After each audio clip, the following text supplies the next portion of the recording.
Baik, terima kasih atas waktu dan kesempatan yang diberikan kepada saya.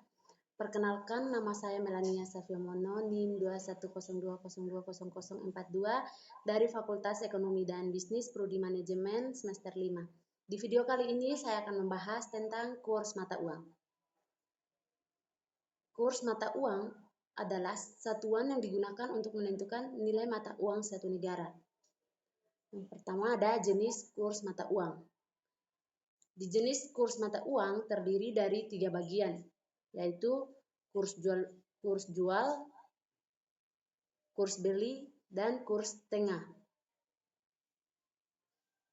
Nah, kurs jual adalah kurs yang digunakan jika Anda akan menukarkan rupiah dengan uang asing. Sedangkan kurs jual adalah kurs yang digunakan saat Anda menukarkan mata uang asing dengan rupiah. Dan kurs tengah adalah salah satu jenis perhitungan nilai tukar rupiah terhadap dolar AS, di mana angka tersebut berada di antara kurs jual dan beli. Nah, di sini ada faktor-faktor penentu nilai tukar.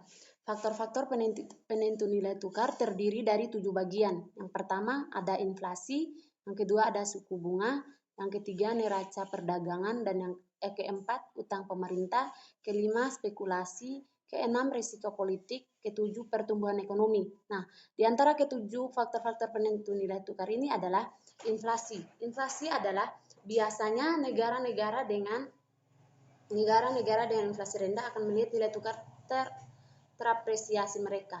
Nah, inflasi domestik yang rendah membuat barang-barang mereka lebih kompetitif di pasar internasional.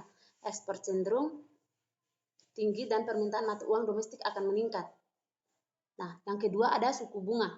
Suku bunga adalah tingkat bunga domestik yang tertinggi relatif terhadap pasar keuangan internasional, meningkatkan aliran masuk modal, terutama ke pasar surat utang. Investor melihat negara menawarkan pengembalian yang lebih tinggi kepada pemberi pinjaman, masuknya modal asing akan menyebabkan nilai tukar terapresiasi.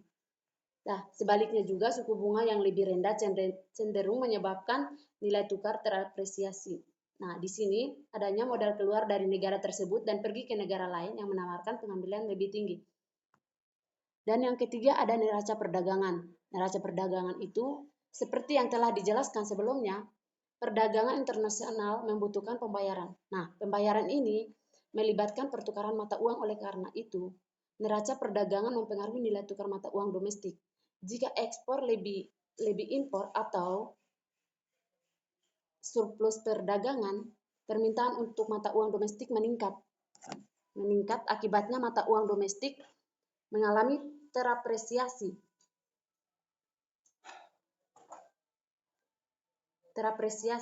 Sebaliknya, ketika perekonomian domestik mengalami defisit, perdagangan impor melebihi ekspor atau nilai tukar cenderung terdepresiasi. Nah, defisit berarti bahwa negara membutuhkan membayar barang impor daripada yang dikumpulkan dari ekspor. Nah, pertanyaannya adalah, apakah nilai tukar mempengaruhi neraca perdagangan? Ya, tentu mempengaruhi. Apakah neraca perdagangan mempengaruhi nilai tukar? Nah, di sini saya akan menjelaskan, defisit perdagangan awalnya menyebabkan depresiasi mata uang domestik karena impor lebih besar daripada ekspor. Depresiasi akan terus berlanjut sampai barang dan jasa dalam negeri cukup murah untuk orang asing, sehingga meningkatkan ekspor. Nah, selanjutnya, Course Board System atau yang biasa disebut CBS adalah sebuah sistem nilai tukar di mana ada komitmen secara eksplisit untuk menetapkan nilai tukar mata uang domestik dengan mata uang asing pada tingkat tetap. Ini juga dikombinasikan dengan pembatasan otoritas penerbit untuk memastikan pemenuhan kewajiban hukumnya, atau dengan kata lain, mata uang domestik hanya akan dikeluarkan jika didukung dengan cadangan devisa atau dalam bentuk mata uang asing yang dipatok.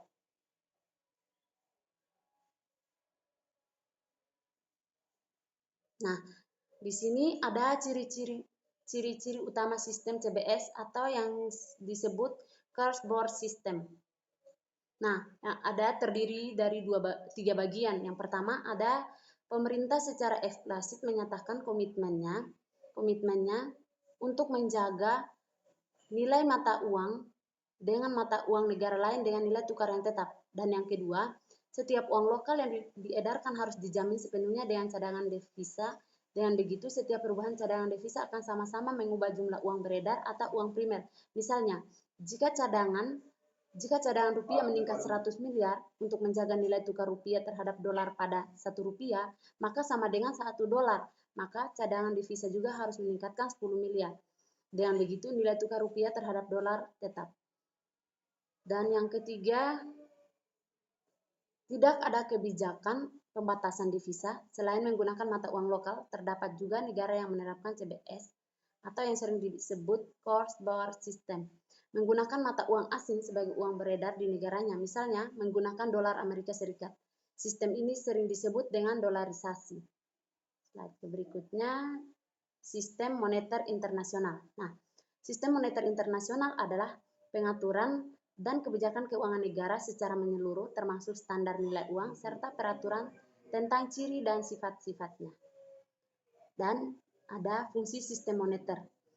Fungsi sistem moneter, secara umum sistem moneter berfungsi sebagai berikut. Nah, yang pertama, pengaturan nilai dan jumlah uang yang beredar di suatu negara.